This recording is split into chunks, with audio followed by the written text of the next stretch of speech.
Good morning, good afternoon, good evening. Welcome to Master Table Master Today 101. I'm here once again to give you a great video.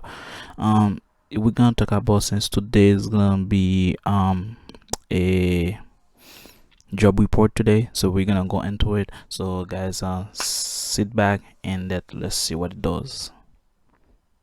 Oh my God, guess what it is? 390,000. 390,000. Where have I heard that number before? And if we look at private payrolls, 333,000. We have a cumulative 2 months of revisions that take away 22,000. Manufacturing payrolls, about half of what's expected.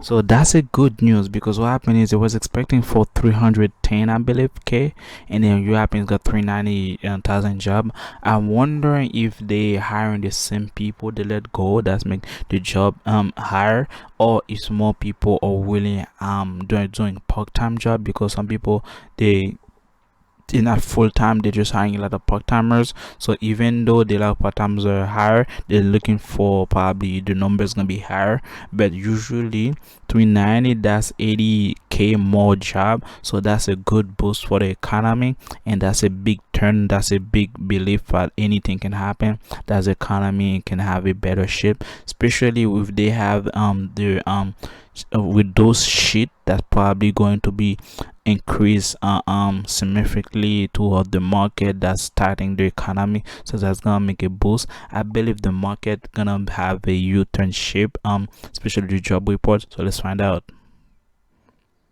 Expected at 18,000, and just to put a face on it, 390,000 is a pretty good number, but does break the streak of 12 1 year in a row, 400,000 or higher. Our unemployment is 3.6, so basically that's a good thing, because what happens is if it's above 4%, that's a good thing. That means less people ask for unemployment, and basically more people willing to go to work, and more people everything trying to go back to normal and stuff like that. But that can vary from every state, because some people also quitting their job. So that's a good number for economy, because the people was starting to be hopeless. I was being hopeless throughout the day, because what happened is of what Yellen and Power was saying about Biden. So I was hopeless. So now when I find out today that the market is gonna be rally, I think for over next week, because the job report is just come out and people trying to digest it. Is it a good thing or a bad thing? But for me, it's a good thing, because unemployment is dropped, and then a lot of people going to work for 390, which is 80% higher than they were expected. On the unemployment rate, 3.6. It holds at 3.6, and we all understand that these numbers go back, 53 years, to the late 1960s on the unemployment rate. Average hourly earnings, a little bit of a miss, up 0.3. However, on the year-over-year side, it is up 5 points. So they have a miss of 3 point on the 10 years. So basically is, as you can see, the numbers go higher. When it go higher, that's when people are believing the market again, and then once it drop, that's when people are hawkish. So of that point, if it's missed, for example, if it means from if it was expected for 3.1 and they have 2.9, or if they have they expected 2.9 or 3.1, is kind of 0.2 different. But the thing is, if that accumulate a good job report, and then good unemployment rate decrease, so that doesn't mean anything. So people's gonna be nothing. They're gonna be like, what they believe it is okay. Probably next month they're gonna have a better expectation, probably it's gonna be higher. But if it's the number is 0.02 and they got bad job report, and then the employment rate is go higher, so that's gonna be the specific part. This is what they're gonna be the downfall. But at this point, it's very bullish. It's very good, because as you can see, the 10 years going up again, so people start believing and investing again, and the bond market is reacting very nicely.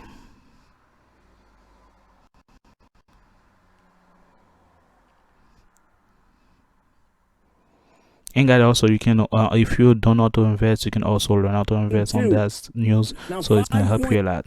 2 equals February, and it is now 5 months in a row, January, February, March, April, May, that are all above 5%. That's a nice run on work week. 34.6, holding quite steady. And the participation rate, drum roll, finally we move up a tenth to 62.3 That's good news. after 62.2. Do remember 63. The reason why you see SP 500 drop, just three reasons. First of all, people were feared that the market is gonna be a bad job report. That's why a lot of people are selling. Second, also people doesn't know how to react. If it's gonna be bullish, it doesn't mean it's gonna be bearish. Third of all is Friday. A lot of people selling on Friday. Friday is sell-off day, so that's the reason you see SP 500 is red. I think by Monday or Tuesday, the people gonna go over the job report and everything. They're gonna have time to sit down and digest it. I think we're gonna have a bull run by next week. Also, according to what's gonna happen over the weekend, the war and stuff like that, and gas prices. But for now it's bullish. As you can see, labor forces is 62%, so basically that's a good news. So it's a good 3.4 is where we were in February pre-COVID. The underemployment rate, known as U6 on the inside game, 7.1%. That moved up 1/10. The high water mark there was March at 6.9%. So cumulatively, I personally think it's a pretty good report. We could debate the over month earnings at up 0.3% on the interest. Yes, like I said, I totally agree with him, and he's totally agree with me. But that's a pretty good report. That's a way people gonna believe you're gonna be investing. So next week the market gonna be very bullish. So people gonna react differently. Like you can see today, the news is out, so people are selling. They buy the remote selling the news, so basically people cashing in. So because they don't know what's gonna happen over the weekend, because it's today, Saturday, and Sunday, so people secure profit. I don't blame it. There's nothing wrong with that. So for now, the market is bullish. We found if the Fed came on over the weekend, they're gonna be like, they're gonna keep tightening the market. Boom, the market gonna be skyrocketing. So basically it's a good news for us to invest, a good news for everybody, and people expecting it. So I'm glad, I'm proud that he bring that out, and the expectation exceed our expectation. So we are very happy that the market is reacted to right now like that. So it's not a bad thing. As you can see, SP 500 go down is opportunity for you to buy the dip, because by next week it's gonna go even higher.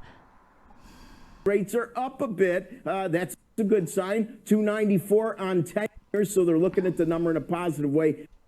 Real quickly, bond yields are up 30 basis points on the week. Their 10-year, their 2 years up 27 basis points on the week. The world's interest rates are moving up. Gang expectations on this. Just go back. Let's show us, control room, the 10-year yield, because you are watching it, yields moving up on this number, as you might anticipate. It's a pretty good number. 2.941%. What's the range? Because if you've been looking just over the last couple of weeks, we got down to 2.7 off of the 3%, north of 3% we've been looking at. What's just your feeling about where we are with interest rates, what this number means, Rick? You know, in my opinion, interest rates have yet to move to their highest levels. Obviously, the current high water mark on an intraday basis. Thank you guys for watching, and I appreciate that.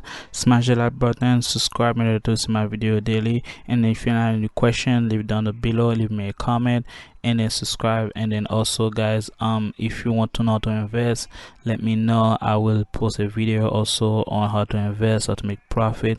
And then guys, throughout next week I will do a live trade where people can see and live trade how I make money, and then you be part of it. I'll be after 10 a.m. Eastern time. I'll be glad you guys if you join it. Enjoy your weekend. Be careful and be safe, and I'll see you next one. Ciao.